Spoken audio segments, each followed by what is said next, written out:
প্রধানমন্ত্রীর সভাপতিত্বে প্রথমবারের মতো পরিকল্পনা মন্ত্রণালয়ে এনইসি সভা। আগামী অর্থ বছরের জন্য ৩ লাখ কোটি টাকার এডিপি প্রস্তাব। জিয়াউর রহমানের শাহাদাত বার্ষিকী ঘিরে ২৫ মে থেকে বিএনপির ৭ দিনের কর্মসূচি। নয়াপল্টনে সিনহার দ্বিতীয় জানাজা অনুষ্ঠিত। জুলাই অভ্যুত্থান মামলায় জয় পলকের বিরুদ্ধে সাক্ষ্য গ্রহণ আজ। তাইম হত্যায় সাবেক ডিএনপি কমিশনার হাবিবুরের বিরুদ্ধে শুনানি। এবং জেলা উপজেলায় জমে উঠেছে কোরবানি পশুর হাট। ভারতীয় গরুর অনুপ্রবেশ নিয়ে শঙ্কায় খামারিরা। সীমান্তে নজরদারি রয়েছে, দাবি প্রশাসনের।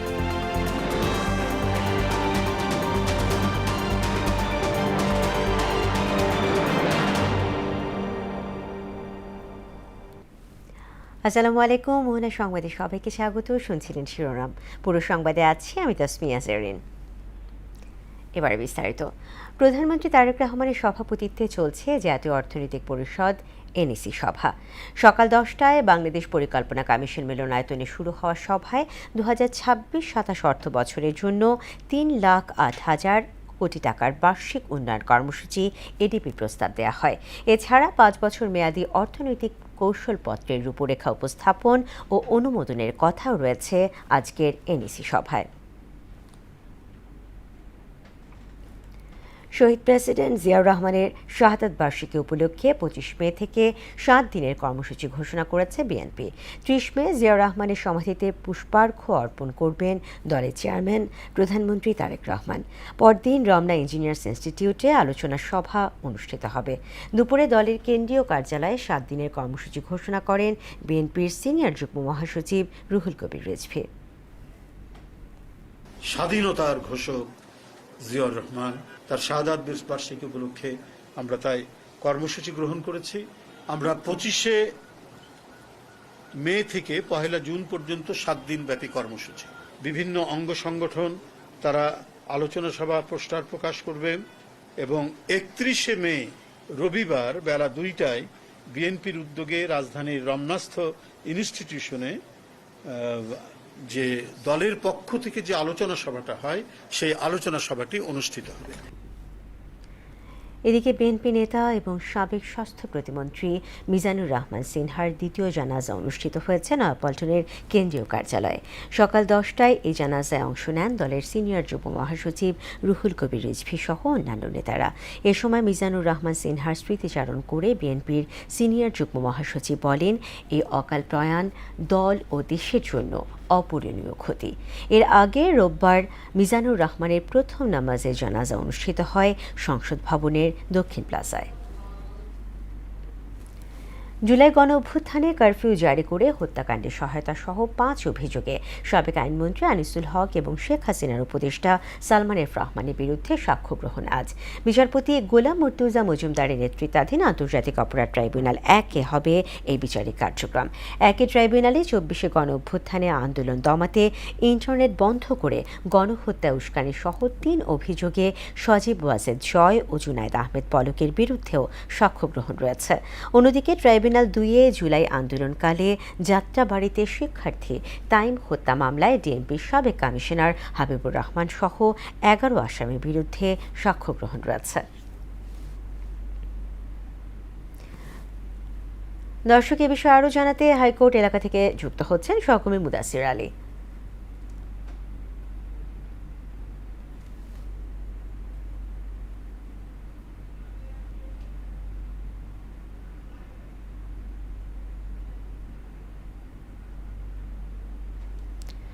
দর্শক, মুদাসিরের সাথে আমরা সংযোগ স্থাপন করতে পারছি না। পরবর্তীতে আমরা স্থাপন হলেই আপনাদের সাথে কথা শোনাবো। চলে যাচ্ছি পরের সংবাদে। ঈদুল আজহা সামনে রেখে সিরাজগঞ্জের বিভিন্ন এলাকায় জমে উঠতে শুরু করেছে কোরবানির পশুর হাট। জেলার ৯টি উপজেলার ৪৭টি পশুর হাটে পশু বিক্রি চলছে। এর মধ্যে ২০টি স্থায়ী এবং ২৭টি অস্থায়ী হাট রয়েছে।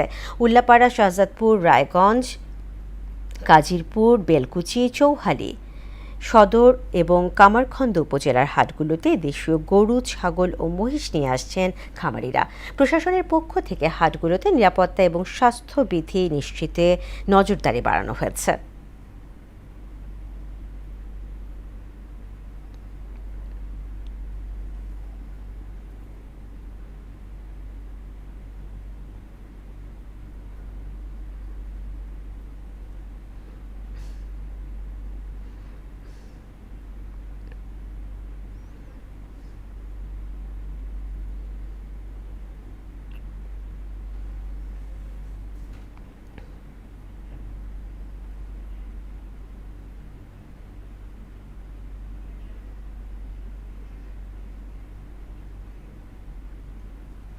এদিকে লাভের আশায় পশুপালন করলেও সীমান্তবর্তী জেলা লালমনিরহাটে দুশ্চিন্তায় রয়েছেন খামারিরা।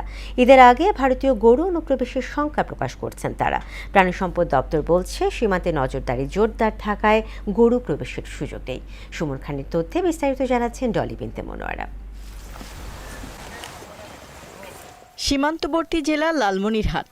এখানে ছোট বড় বিভিন্ন খামারে চলছে গবাদি পশু মোটা তাজাকরণের শেষ সময়ের প্রস্তুতি। কোরবানির হাটে ভালো দাম পেতে গরুর পরিচর্যায় ব্যস্ত সময় পার করছেন খামারিরা। তাদের দাবি, কোনো ধরনের ক্ষতিকর ইনজেকশন কিংবা ওষুধ ব্যবহার ছাড়াই সম্পূর্ণ দেশীয় পদ্ধতিতে পশু পালন করছেন তারা। তবে অন্যান্য বছরের তুলনায় এবার গোখাদ্যের দাম বেড়ে যাওয়ায় উৎপাদন খরচও বেড়েছে কয়েক গুণ। এরপরও সীমান্ত দিয়ে ভারতীয় গরু প্রবেশ বন্ধ থাকলে ভালো দাম পাওয়ার আশা করছেন খামারিরা। জিনিসপত্র যেভাবে দাম, তাতে তো বাজার হিসেবে আমাদের অনেক লস হয়। এখন যদি খামারিরা যদি ঠিকভাবে বিক্রি করবে না পায়, তাতে বহু টাকা লস থাকবে। যেগুলো মোটা তাজা ইঞ্জেকশন নেই এবং আমরা যেটাগুলো গরু খাওয়া দিচ্ছি সেটা হলো যে ভুট্টা, খৈলা, ধানের গুঁড়া, আমরা ভুসি। আশা করতেছি যে আগের বছরের থেকে এবছর আমরা লাভবান হতে পারবো যদি বাইরের থেকে কোনো গরু না আসে। এদিকে খামারিদের বিভিন্ন পরামর্শ দেওয়ার পাশাপাশি সীমান্ত দিয়ে অবৈধভাবে গরু আসার সুযোগ নেই বলে জানালেন এই কর্মকর্তা। ভারত থেকে যাতে গরু অনুপ্রবেশ করতে না পারে এই বিষয়গুলি আমরা মনিটরিং এ রেখেছি। আমাদের ট্রল টিম কাজ করছে, পাশাপাশি বিজিবি টিম এবং পুলিশ সদস্যরা আমাদের সহযোগিতা করছে। আর জেলা প্রাণী সম্পদ অফিসার বলছেন, চলতি বছর জেলায় 2,06,462টি কোরবানির উপযুক্ত পশু মজুদ রয়েছে, যা প্রয়োজনের তুলনায় 53,578টি বেশি। আমাদের লালমনিরহাট জেলায় এবার খামারি গণের 2,06,462 গবাদি পশু প্রস্তুত আছে। আমাদের চাহিদা হলো 1,52,884টি। আমাদের উদ্বৃত্ত থাকবে 53,578টি প্রাণী। ঈদের আগে এসব পশু দেশের বিভিন্ন হাট বাজারে বিক্রি হবে বলেও জানান তিনি। ডলি বিনতে মনোয়ারা, মোহনা সংবাদ। দর্শক, হাটের অবস্থা জানাতে সিরাজগঞ্জের ছলঙ্গা থেকে যুক্ত হচ্ছেন সহকর্মী সোহেল রানা। সোহেল, হাটগুলোর চিত্র কেমন দেখতে পাচ্ছেন এবং সেই সাথে অস্থায়ী পশু হাটের প্রস্তুতি কেমন চলছে জানাবেন।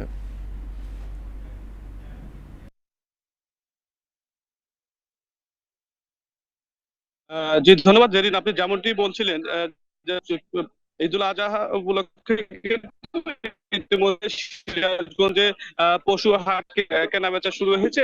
সিরাজগঞ্জে মোট 40টি হাটে কিন্তু এর মধ্যে 20টি হাট রয়েছে স্থায়ী এবং 27টি হাট কিন্তু অস্থায়ী ভাবে এই পশু ক্রয় বিক্রয় চলছে। আমরা সকাল থেকে লক্ষ্য করেছি যে বিভিন্ন হাটে কিন্তু এই যে পশু ক্রয় বিক্রয় চলছে। ক্রেতাদের ইচ্ছা মতো কিন্তু তারা কিন্তু দরদাম করে কিন্তু পশু ক্রয় করছে। সিরাজগঞ্জের আমি এই মুহূর্তে দাঁড়িয়ে আছি সলঙ্গা হাটে। এই হাটে কিন্তু দেখতে পাচ্ছি যে বড় ছোট এবং মাঝারি বিভিন্ন ধরনের কিন্তু পশু ক্রয় বিক্রি চলছে। এর সাথে কিন্তু যারা মানে ছাগলও কিন্তু ক্রয় বিক্রি চলছে। সেই সাথে কিন্তু সিরাজগঞ্জের যে হাটগুলো রয়েছে সেই হাটগুলোতে ক্রয় বিক্রয় শুরু হয়েছে এবং আর কয়েকদিনের পরে কিন্তু ঈদুল আজহা সেই ঈদুল আজহা উপলক্ষে কিন্তু হাটগুলোতে পশু অনেকটা জমজমাট শুরু হয়েছে। আমরা পশু বিক্রেতার সাথে কথা বলেছি, তারা বলেছেন যে এবার পশুর দাম বৃদ্ধি হওয়ার কারণ হলো যে তারা যে খাদ্য খাওয়াচ্ছে সেই খাদ্যের দাম বেশি হওয়ার জন্য কিন্তু এই দামটা পশুগুলোর কিন্তু দাম বৃদ্ধি পাচ্ছে এবং ক্রেতারা তারা বলছে যে দাম বেশি হলেও তারা কিন্তু তাদের ইচ্ছা মতো দরদাম করে কিন্তু তারা ক্রয় করতে পারছে। এবং সেই সাথে আমরা জেলা প্রশাসনের সাথে কথা হয়েছে, তারা জানিয়েছেন যে পশু হাটগুলোতে বাড়তি নিরাপত্তার জন্য কিন্তু তারা পুলিশ মোতায়েন করেছে এবং সেই সাথে সাদা পোশাকেও তারা কিন্তু রয়েছে এবং জাল নোট শনাক্তের জন্য কিন্তু বিভিন্ন বুথ তারা তৈরি করেছে এবং এই হাটগুলোতে অস্থায়ী যে হাটগুলো রয়েছে সেই হাটগুলোতে কিন্তু জাঁকজমকপূর্ণ ভাবে ক্রয় বিক্রয় চলছে। সিরাজগঞ্জের মোট 47টি হাটে এই পশু ক্রয় বিক্রি চলছে এবং যারা বাড়িতে পশু লালন পালন করেছে এবং খামারে তারা পালন করেছে তারা কিন্তু বিক্রি করতে পেরে এসে তারা কিন্তু অনেকটাই খুশি ছিল।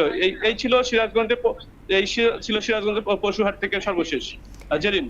সোহেল, আপনাকে ধন্যবাদ।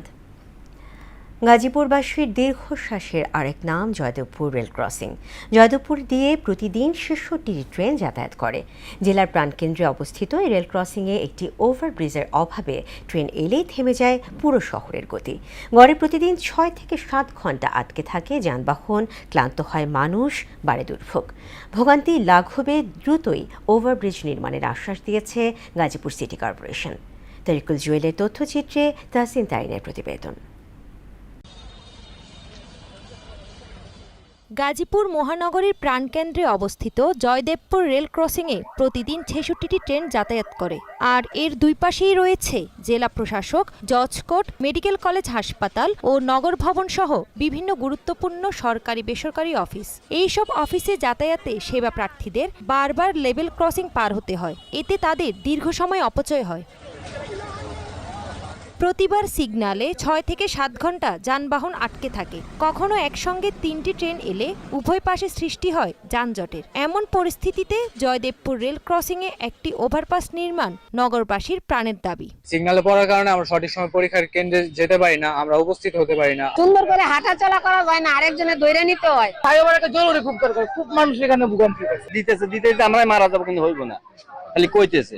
একটা ফ্লাইওভার অন্য কিছু ব্যবস্থা করে দিলে আমরা যথারীতিটা চলতে পারি। ফ্লাইওভারটা যদি হয়ে যেত তাহলে আমাদের যাতায়াত আমাদের অনেক কিছু সুবিধা হয়ে যেত। গভর্নমেন্টের কাছে দূর চাবি জানাচ্ছি যেন তারা এই বিষয়ে অতি গুরুত্ব সহকারে এটা বিবেচনা নিয়ে যেন কাজটা তারা দ্রুত সম্পাদন করেন। এদিকে নগরবাসীর দীর্ঘদিনের কষ্ট লাঘবে দ্রুতই রেল লাইনের ওপর ফ্লাইওভার নির্মাণের আশ্বাস দিয়েছেন গাজীপুর সিটি কর্পোরেশন। আমাদের যে রেল কর্তৃপক্ষ আছে, এই দুইটা এনওসি পেলেই আমরা আশা করছি যে ঈদের পর আমরা আগামী মাসের অর্থাৎ জুন মাসের 15 তারিখের মধ্যে আমরা টেন্ডারে এটা যেতে পারবো।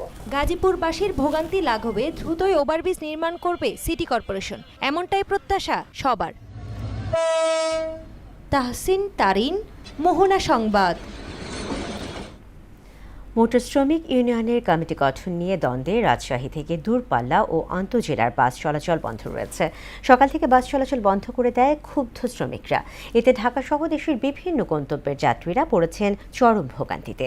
সংশ্লিষ্টরা জানায়, বাংলাদেশ সড়ক পরিবহন শ্রমিক ফেডারেশন রোববার রাজশাহী জেলা মোটর শ্রমিক ইউনিয়নের কমিটি ঘোষণা করেন।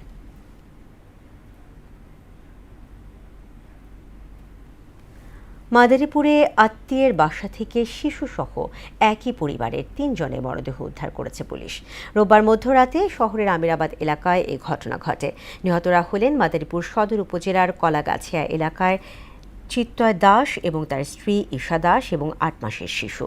মাদারীপুর সদর মডেল থানার ভারপ্রাপ্ত কর্মকর্তা আবুল কালাম আজাদ জানান, শহরের আমিরাবাদ এলাকার ৩ বছর ধরে ভাড়া থাকেন গোপালগঞ্জের মকসুদপুরে উপজেলার ইতালি প্রবাসী যতীন বাড়ুই। রোববার আত্মীয়ের পরিচয় দিয়ে ওই বাড়িতে যান চিন্ময় দাসের পরিবারের ৩ সদস্য। এটি হত্যা নাকি আত্মহত্যা তা খতিয়ে দেখা হচ্ছে বলে জানান মাদারীপুর সদর মডেল থানার ভারপ্রাপ্ত কর্মকর্তা।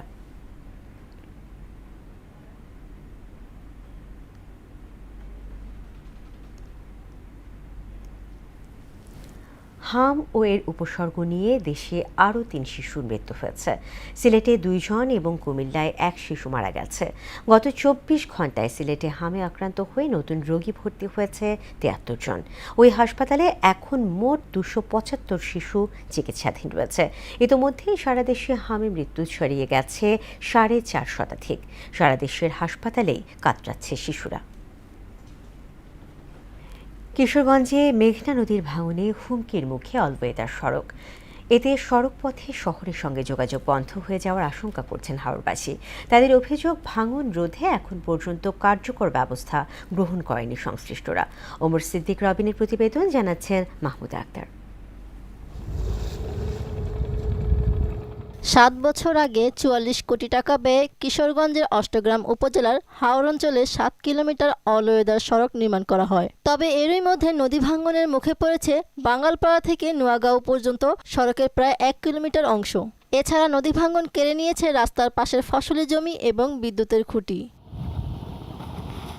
এলাকাবাসীর অভিযোগ, এ ভাঙন রোধে এখন পর্যন্ত কোনো কার্যকর ব্যবস্থা গ্রহণ করেনি সংশ্লিষ্টরা। ফলে কোটি টাকা ব্যয়ে নির্মিত এই অবকাঠামো এখন অস্তিত্ব সংকটে।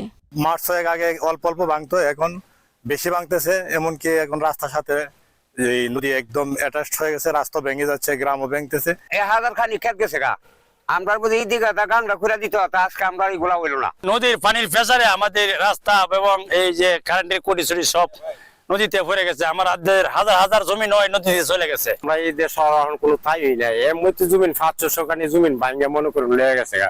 এ বিষয়ে পানি উন্নয়ন বোর্ডও কার্যকর ব্যবস্থা গ্রহণ করেনি। তবে বাজেটের জন্য জরুরি চেষ্টা করা হচ্ছে বলে জানান উপজেলা নির্বাহী কর্মকর্তা।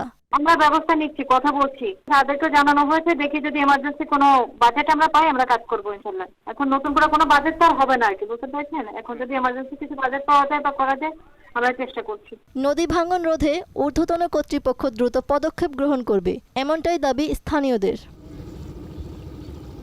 মাহমুদা আক্তার, মোহনা সংবাদ। এবার আন্তর্জাতিক। শান্তি প্রতিষ্ঠায় ইরানের প্রস্তাবের অনমনীয় জবাব দিয়েছে যুক্তরাষ্ট্র। কঠিন শর্তের 5 দফার তালিকা হস্তান্তর করেছে ওয়াশিংটন। এদিকে ডোনাল্ড ট্রাম্প বলেন, সমাধানে না পৌঁছালে ইরানের আর কিছুই অবশিষ্ট থাকবে না।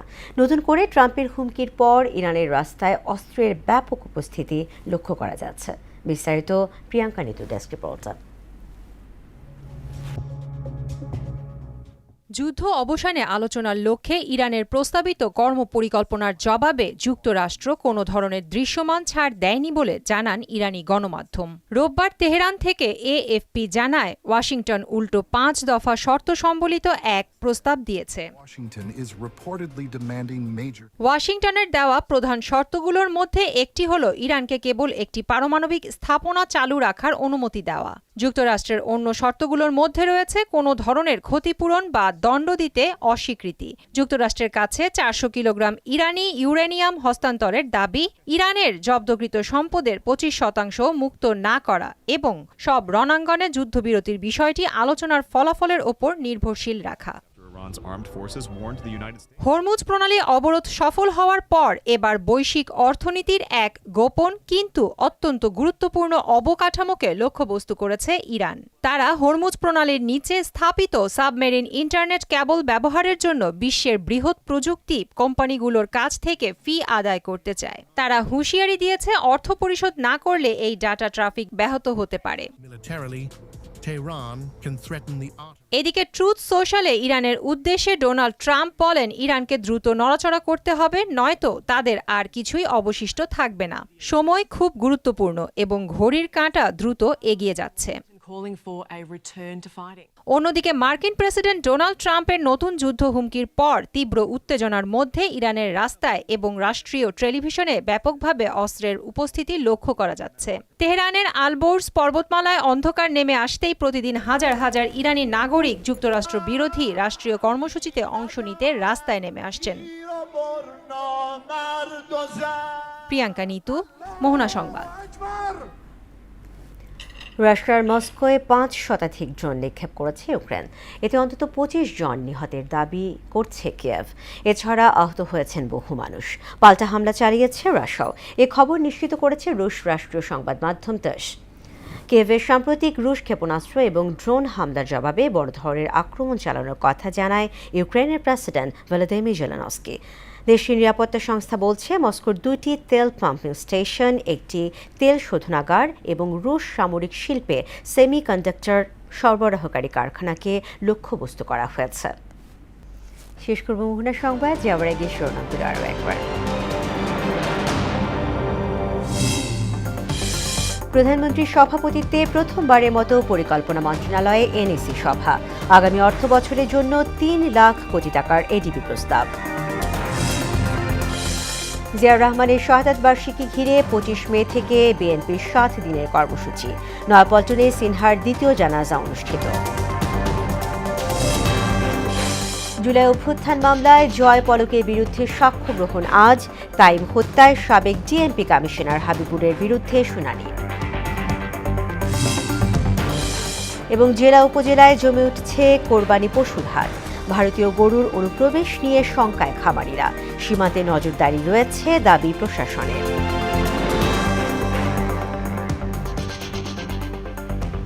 দর্শক, এই ছিল মোহনা সংবাদ। পরবর্তী সংবাদ বিকেল 5:30। এর আগে বিকেল 3টায় দেখবেন সংবাদ এক নজরে। এছাড়া মোহনার সবশেষ খবর জানতে ভিজিট করুন www.mohana.tv। সংবাদ দেখতে পারেন আমাদের ফেসবুক পেজ ও ইউটিউবেও। এতক্ষণ সঙ্গে থাকার জন্য ধন্যবাদ।